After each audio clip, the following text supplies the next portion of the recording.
Comme vous verrez, tous ces détails montrent que l'exposé de M. Toudicoum sur Cuba est absolument faux. C'est dans ces quelques mots, écrits à la Tribune de Genève le 30 novembre 1928, que M. Giustiniani, vice-consul chargé du consulat de la République de Cuba, critique la conférence de Maurice Toudicoum. Il continue à attaquer la présentation en ces termes. Conférence que tous ceux qui ont été à Cuba dernièrement qualifieront comme moi de fantaisiste, mensongère et haineuse. Mais qu'a-t-il pu bien se passer ? Qui est Maurice Toudicoum ? Pourquoi donnait-il une conférence sur Cuba ? Et pourquoi tant de critiques ? Suivez-nous pour comprendre comment nous en sommes arrivés là. Commençons par le début. Genève, 1890. Institut de la Châtelaine, également appelé Institut Toudicoum. Cet immense bâtiment, niché sur sa colline, surplombe alors la campagne genevoise, qui deviendra bientôt le quartier des Nations. Avec son impressionnant corps central et ses deux ailes avancées, ce pensionnat accueille de nombreux élèves internationaux. C'est dans ce lieu idyllique, dirigé par son père Georges Toudicoum, que naît en 1890 Maurice. Tous deux, Maurice et le bâtiment, vont suivre des trajectoires similaires servant d'abord le BIT, puis le CICR. Faisons un bond dans le temps. Genève, été 1920. Maurice Toudicoum décroche un poste en tant que chef du courrier et des archives au BIT, le Bureau international du travail, administration permanente de l'OIT, l'Organisation internationale du travail, créée une année plus tôt. Il participe alors principalement à la gestion des archives, dont il crée le système de classement, son héritage majeur. Ce travail administratif n'est pas sa seule occupation. Il est également greffier lors des conférences annuelles de l'OIT. Le temps accélère. Nous sommes à présent en 1928. Cela fait maintenant 8 ans que Maurice Toudicoum travaille au sein du BIT. Cette année-là, en mars, le gouvernement cubain organise la deuxième conférence internationale de l'émigration et de l'immigration. Le BIT y est mandaté pour ratifier des normes et des conventions internationales. Le Genevois est alors envoyé en mission à La Havane, comme traducteur et greffier. Cette destination résonne avec le contexte politique de l'OIT. En effet, cette organisation internationale reste pourtant très eurocentrée à la fin des années 20. Les pays d'Amérique du Sud ont du mal à se faire une place en son sein. Ce n'est qu'au milieu des années 30 que ces relations vont se stabiliser et s'intensifier. La présence du BIT en 1928 sert donc aussi à entretenir les contacts avec ces pays d'Amérique du Sud. 23 novembre 1928. Palais de l'Athénée, à Genève. De retour dans sa patrie, Maurice Toudicoum est invité par la Société de géographie. Dans le palais de l'Athénée, richement décoré, les nombreuses images de son voyage défilent grâce au projecteur. Son audience se trouve transportée de l'autre côté de l'Atlantique. Laissons parler les archives, plus précisément le compte-rendu de cette intervention. Délégué par le BIT auprès du gouvernement cubain pour organiser à La Havane la conférence du travail, M. Toudicoum a rapporté de son voyage à Cuba et aux États-Unis une riche moisson de vivants souvenirs et d'impressions colorées. Après cette introduction élogieuse, bien que quelque peu exagérée, Maurice Toudicoum n'étant pas vraiment l'un des organisateurs, le rapport de la conférence présente le reste de son intervention.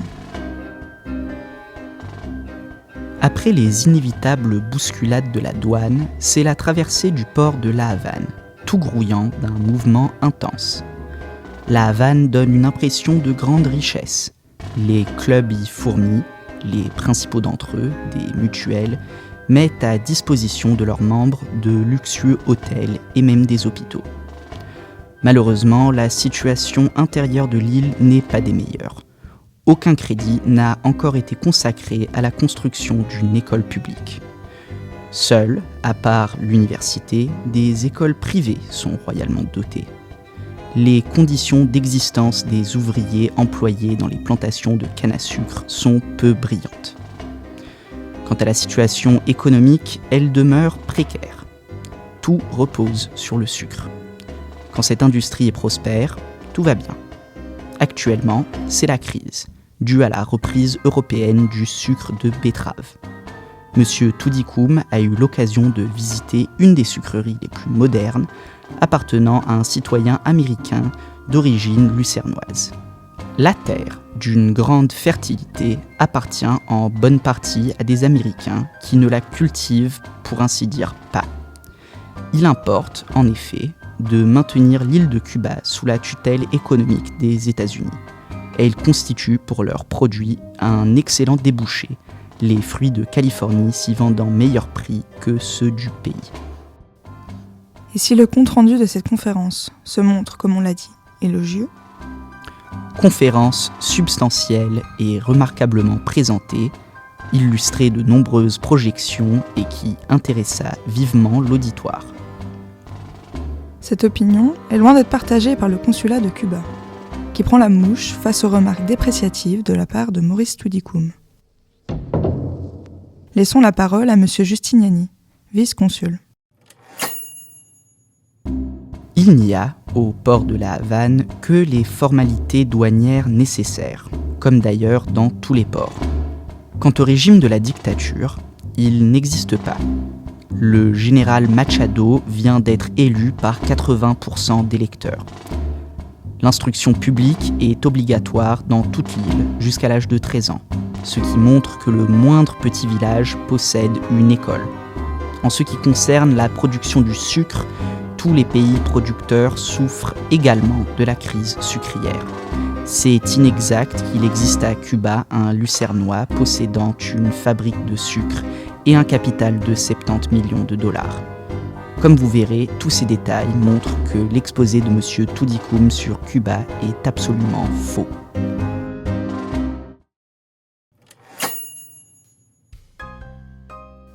Cette réaction à chaud, sous forme de lettres publiées dans la Tribune de Genève, n'est pas la seule. En effet, les services diplomatiques cubains émettent un télégramme incendiaire à destination du BIT, se plaignant d'un manque de professionnalisme de la part de leur employé genevois. Le retentissement de cette situation tendue oblige alors Harold B. Butler, directeur adjoint au BIT, à s'en mêler pour faire redescendre les hostilités.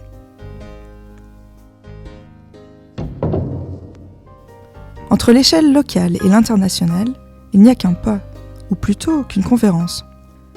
Maurice Toudicoum rapporte ses récits de mission non seulement au BIT, mais également dans ses cercles de sociabilité.